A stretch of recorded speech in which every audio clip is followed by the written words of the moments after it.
Okay, am I audible enough? Yes. Because I don't want to bend and keep talking. Yeah. That's okay. Yeah, thank you. So in the interest of time, I am directly going to come to the point, and I'm also going to keep reading this because as a teacher, you're so used to getting carried away, go in the flow, and then extend beyond limits now because I'm also the MC, I'm not going to do that. But I think when Sudhir read out the Code of Ethics, we read these words again and again: diversity, inclusivity, inclusive culture. But do we introspect a little in depth about it? I don't think so, because so the first response that I get when I say DEI is that, did you just misspell die? Or even worse, they'll say something like, of course we know what it is, how can we not know? It's distance education initiatives. And I'm like, okay, I wish it was that, but currently it's not. So fortunately, none of this is true. DEI stands for diversity, equity, and inclusion.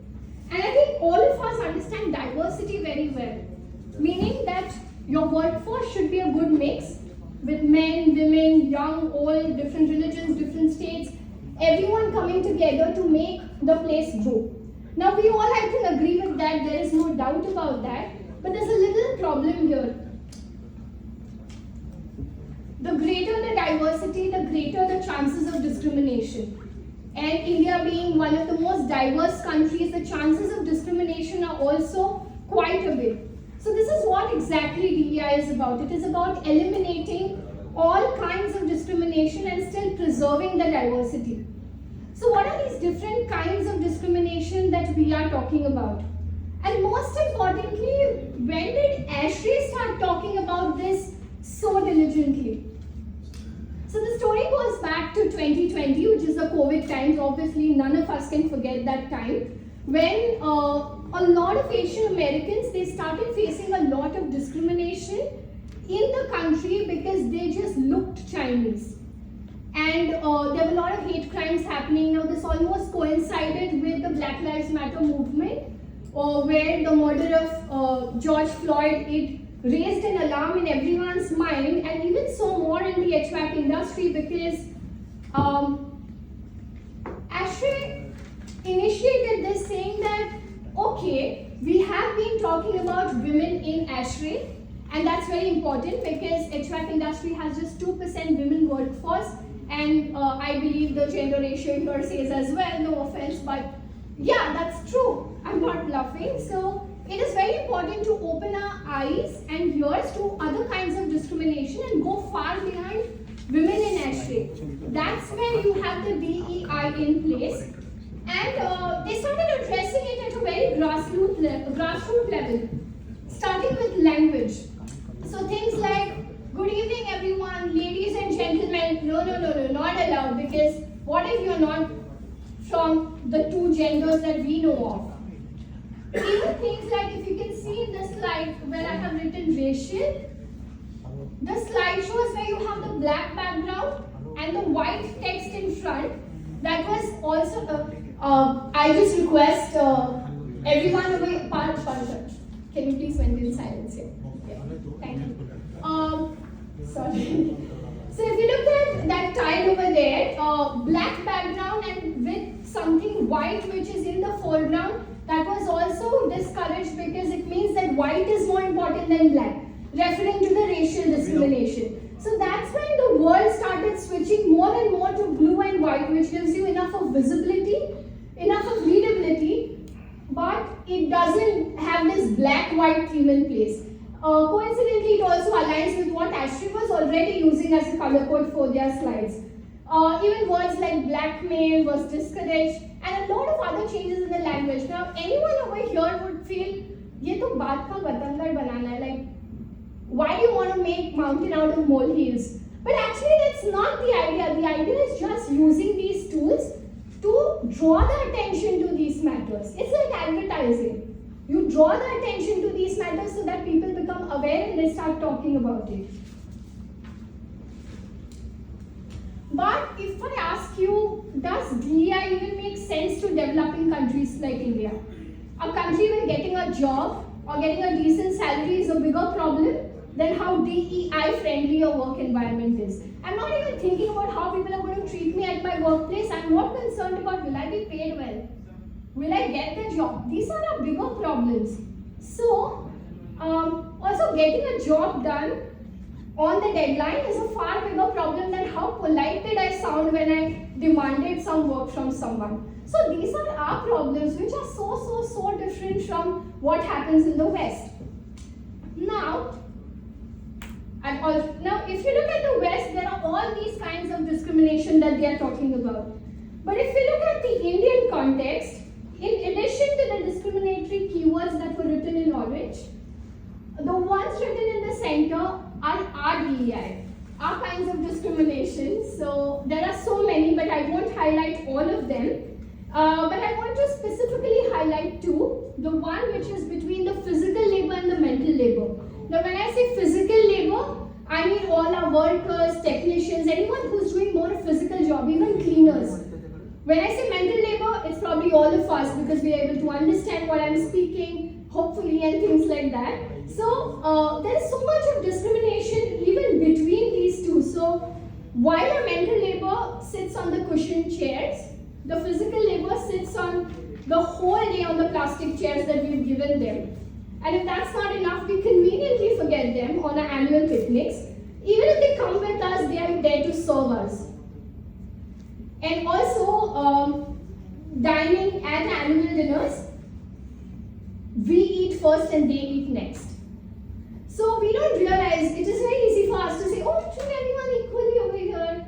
But actually, that may not be true. Even amongst the mental labor, which is people like us, we discriminate on the basis of English proficiency. Because unfortunately, we don't consider English a language. We consider it as a skill set. If you know English, I'll send you to a conference. If you know English, you will meet your client. If you know English, this, that, this.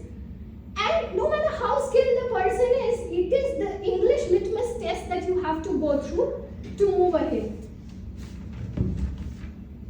And nowadays, we've also started discriminating on the basis of food preferences and political opinions. I'm not going to talk more about this, but I know what you know what I mean, right? So I know what all of y'all are thinking, that all this is a mindset problem. What can the employer do about it? How can even we think about solving this? Okay, fair enough. So let's look at some practical ways in which the employers can address this discrimination through some examples from the HVAC industry itself in developing countries like India and the neighboring countries. And in the process also understand words like equity and inclusion. Diversity we already know about. Equity and inclusion we'll get to see.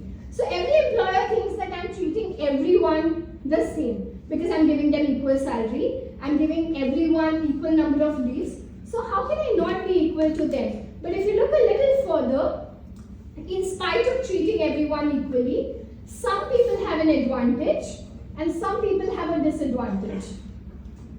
I'm just going to take 3 examples from the HVAC industry itself and the measures that they took. Is that the time remaining? Yeah, okay. From the 10 minutes? Yeah. Okay. Yeah. So if you look closely, in spite of treating everyone equally, there are problems. And I'll come to that. So the commute you take to work puts you either at a disadvantage or an advantage.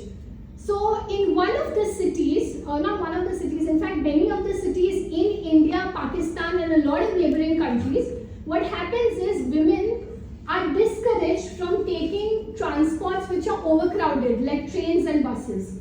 Now they are discouraged from doing that either due to religious reasons or safety concerns. Both fair enough. So what they end up doing is they end up taking either the auto rickshaw or the cab, which is an expensive form of public transport. So although at the end of the month, what happens is that although the male and the female, both of them are given, let's say 1 lakh per month, the woman ends up saving far lesser for no fault of hers. So then what do you do? So one of the CEOs of the HVAC company, and I'm not even kidding, I will share the sources if you want. What she did was that she said that what we will do is we will travel allowance, or maybe we will arrange for a pig drop. Now that extra support is called equity. It's one step ahead of equality. So it's not equality that we are aiming at. We are in the 21st century. It's equity that we should be aiming at. The second example that I want to share is of color blindness. A few companies actually have started conducting color blindness tests. Why? Because 10% of India is colorblind. Now, imagine our technicians and workforce who don't even know about this. And it will be surprising for you to know this 10% of India that is colorblind, the biggest problem is red-green color blindness. All our HVAC pipes, all our wires that we see, we all know how frequent red and green is. And then you can't expect the technicians to know the color. So again, there's no problem with the workers and the technicians. The problem is that we are not getting them diagnosed because they probably are not literate enough to know what color blindness is. So you get them diagnosed, it is easy, you just give them a color correction lens and that solves the problem. Even when you write things like gas line, fire line, it helps them. But you can't just write once on a big line running. Yeah, so that's another equity initiative. One more example that I want to share is, if you look at the physical labor, I'm again saying physical labor, the workers that we are talking about, one more HVAC company, they provided greater health insurance to the physical labor as compared to mental labor. Considering the fact that the physical labor is far more vulnerable to health hazards due to consistent chemical exposure, consistent noise exposure, respiratory hazards, electric shocks, falls, heat stress and so much more. Because of the physical environment they are in. We are happily sitting in this AC room. So it matters how you deal with these problems and take initiatives of equity. Likewise, there are so many such aspects that one can look into, but I'm not going to spend more time on it. It's all about bringing someone to that line of equity. And there are so many other examples that I can keep going on about, but I'm not going to do that. I just want to draw your attention to one more example. Equity is not just about knowing your workforce, it is also knowing about your own country. And I want to highlight it with this example. Can you see those dots on the remote controls and on the elevators? I'm sure everyone knows that this is called Braille language, which is the language of the blind. We think that we are very advanced because we give braille markings everywhere. Statistically, 20% of the world's blind population is in India, which is about 80 lakh. That's equivalent to the population of Ahmedabad or equivalent to the population of New York. That's how high the number is. So obviously your users are going to be blind. You will see that. And now when that happens, we think that we are giving an advantage to them or helping them by giving these dots. But actually, if you know your own country, you will know that only 1% of India is braille literate. Only 1% of India can read these dots.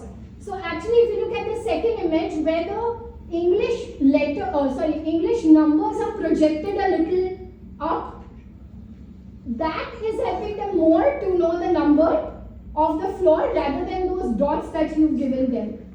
I think we all got the point. I'm not going to extend this further, but I genuinely want you all to remember these two amazing women for their contributions in the HVAC industry, especially Alice Parker, because the history has tried very hard to make us forget her. You see the image on the left of Alice Parker? That's how she originally looks like. But in this problem of racial discrimination, everyone sketched her as a white woman. And now if you open a Wikipedia document, you open anything, you will see that image. And that's so unfair at so many levels. So I will leave you with that. I'm not saying DEI is important. I am just saying that think about whether it is important. Thank you.